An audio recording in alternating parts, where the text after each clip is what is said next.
झाला थोडा लिंब नारळ देवाला फोडा काढा जुबाळा जुरे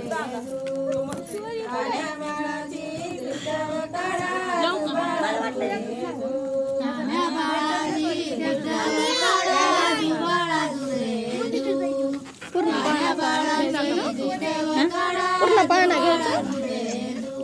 पूर्ण व्हिडिओ आहे ना. 6व्या दिवशी कालीचा वारा बाळ जन्मला फुलाचा गजरा जसा मोत्याने गुंफिला तारा राधा कृष्णाला घालली वारा चला यशोदा फुल करा जुबाळा जुरे चला यशोदा फुल